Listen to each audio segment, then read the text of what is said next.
Hello everyone. तो आज हम लोग डेटा स्ट्रक्चर की बात करेंगे।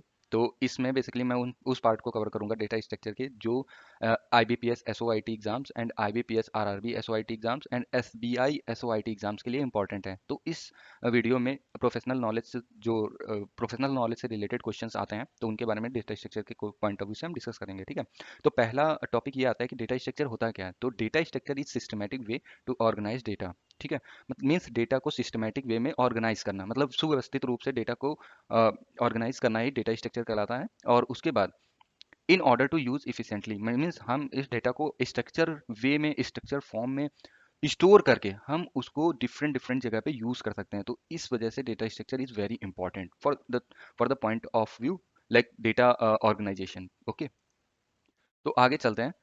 तो नेक्स्ट पॉइंट आता है कि एसिम्प्टोटिक नोटेशंस क्या होते हैं। ठीक है। तो पहले मैं एक बात क्लियर कर देना चाहता हूँ कि इस पीडीएफ में मैंने जो भी, इस वीडियो में जो भी मैंने डिस्कस किया है, जिसमें लाइन अंडरलाइन है वही इंपॉर्टेंट है और वही basically exam point of view से रेलेवेंट है। ठीक है। तो जो जो मैं पढ़ाऊँ उतने पर ही ध्यान देना, सारी चीजें पढ़ने की जरूरत नहीं है। ठीक है। नेक्स्ट टॉपिक है एसिम्प्टोटिक नोटेशन।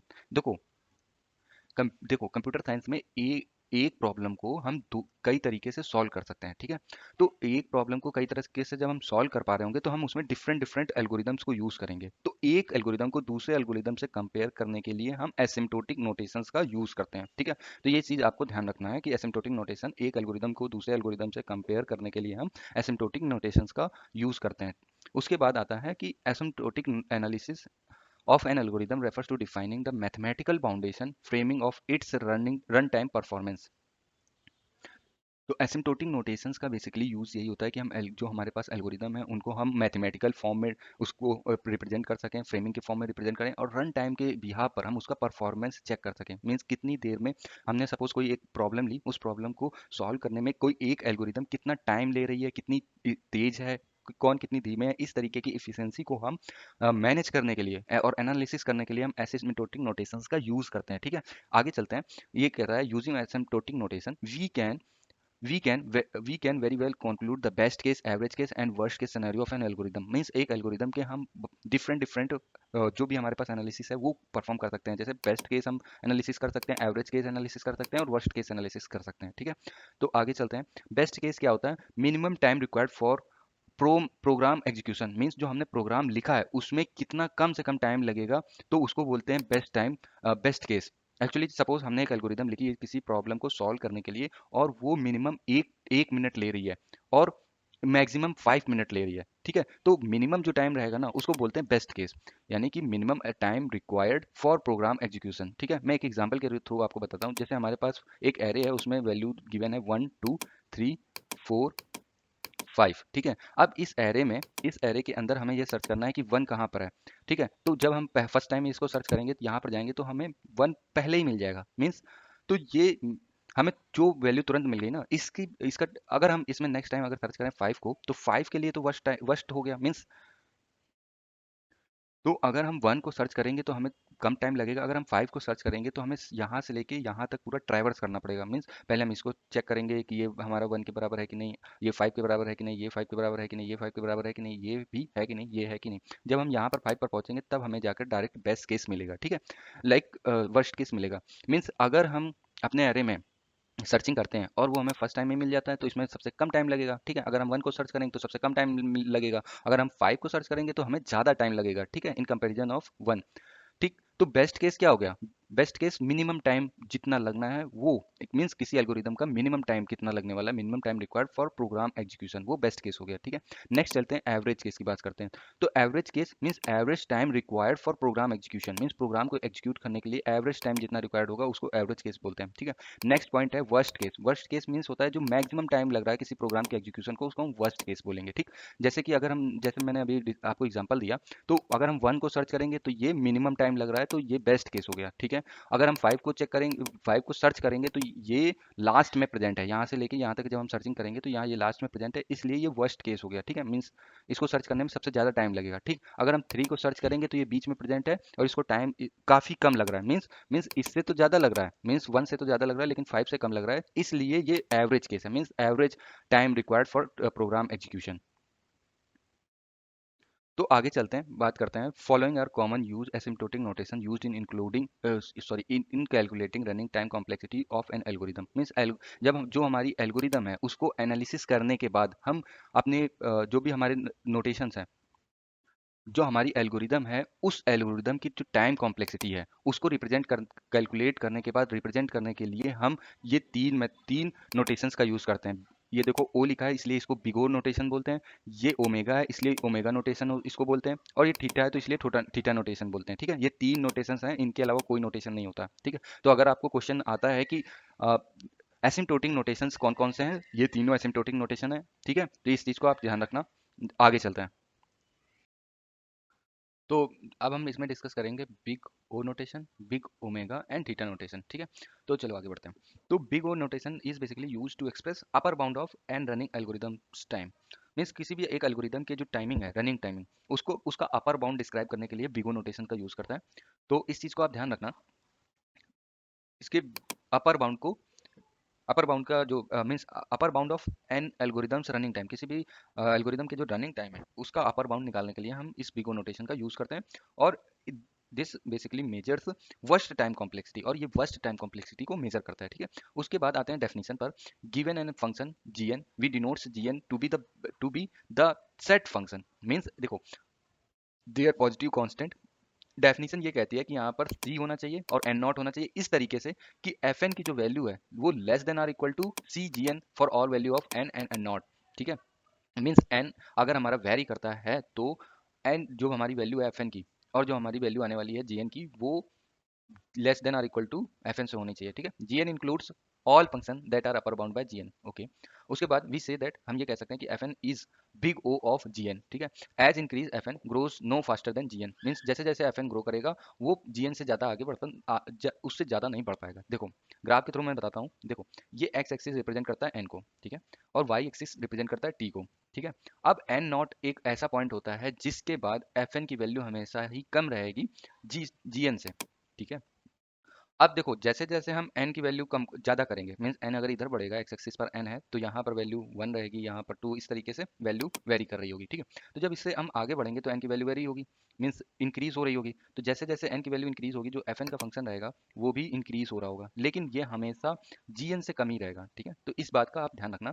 तो fn चाहे जितना ही बड़ा हो जाए वो हमेशा gn से कम ही रहेगा, इसीलिए gn is an asymptotic upper bound of fn। ठीक है, और उसके बाद F N grows no faster than G N, मतलब जी एन से ज़्यादा तेज नहीं चल सकता है एफ एन। ठीक है, we say that f n जो है is big O of ji n का बिग ओ एफ एन है। ठीक है, इस तरीके से हम इसको डिस्क्राइब करते हैं, और इसका मेन पॉइंट ये याद आपको रखना है कि बिगो क्या होता है।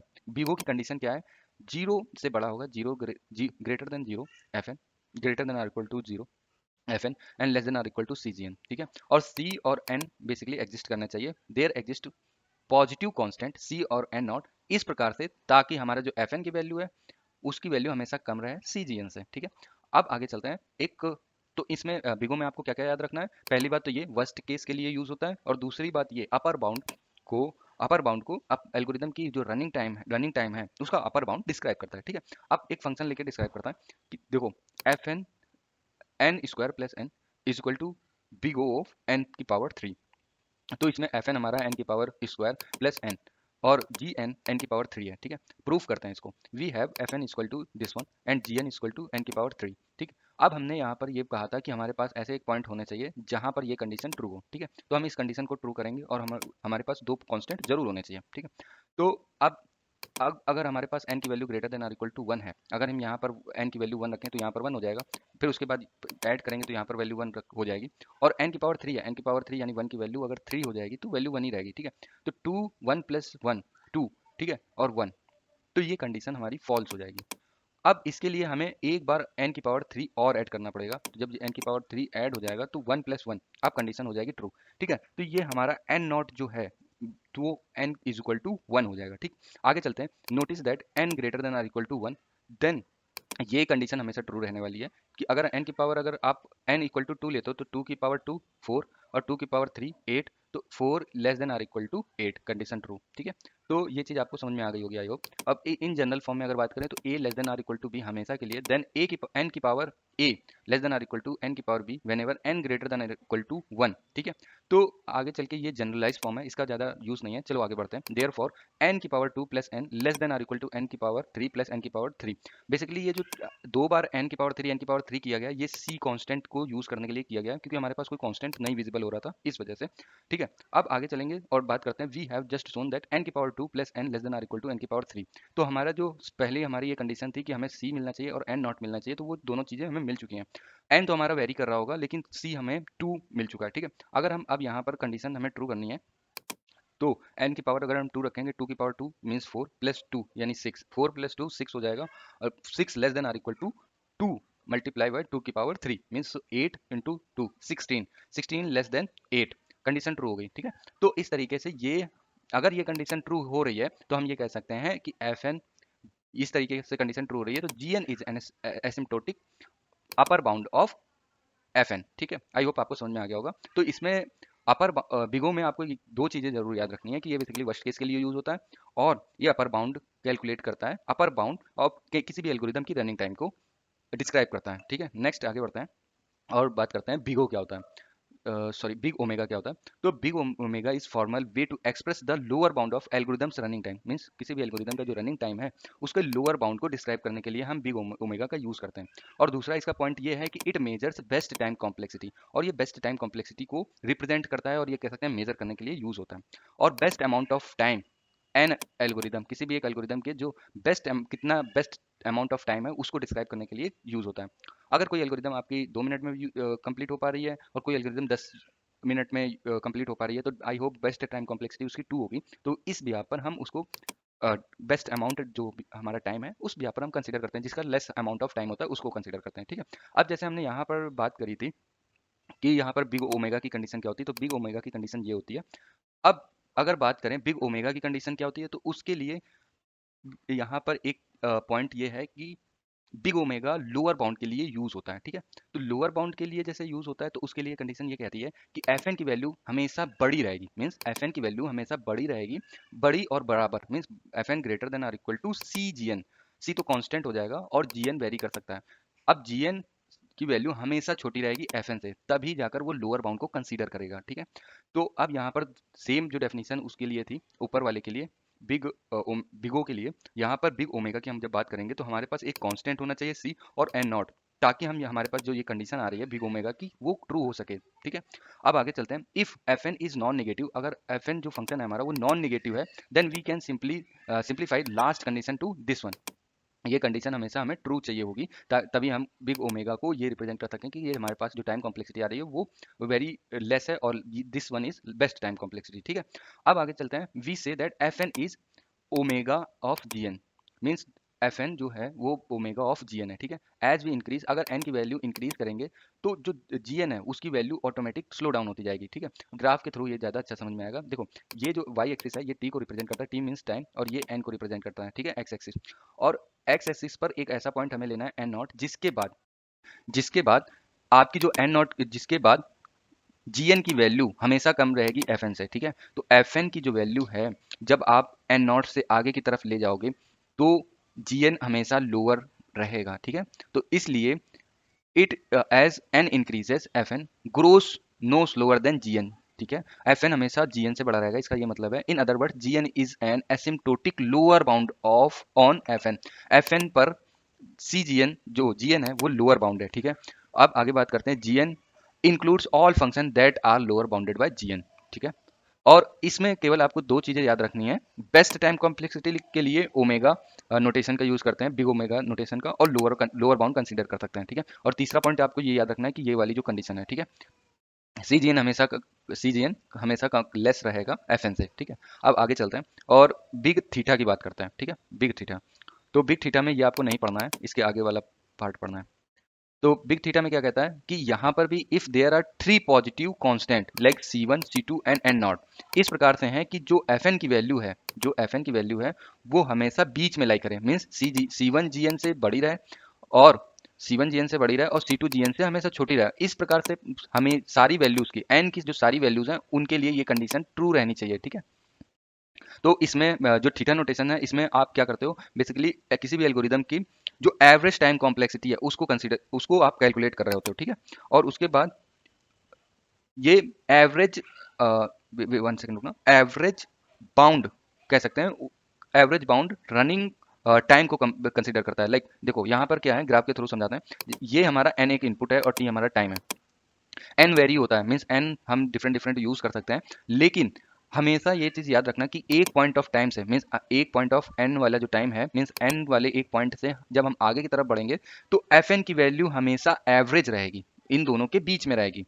कभी भी इसकी वैल्यू CGN से कम नहीं होगी और C2 GN से ज्यादा नहीं होगी, ठीक है। तो थीटा नोटेशन का बेसिकली यही यूज होता है कि अगर एज n इंक्रीज, अगर n की वैल्यू इंक्रीज होती है then fn grows at the same rate as gn। In other words we can say gn is asymptotically tight bond on fn, ठीक है। और वी से दैट, हम ये कह सकते हैं कि fn is theta of gn, ठीक है। और ये कंडीशन आपको याद रखनी है। आई होप आपको समझ में आ रहा होगा ये कंडीशन कि जो fn की वैल्यू है वो हमेशा बीच में रहेगी और gn से बड़ी रहेगी और C2 gn से बड़ी रहेगी, ठीक है। तो ये तीन चार पॉइंट आपको याद रखने हैं एग्जाम पॉइंट ऑफ व्यू से।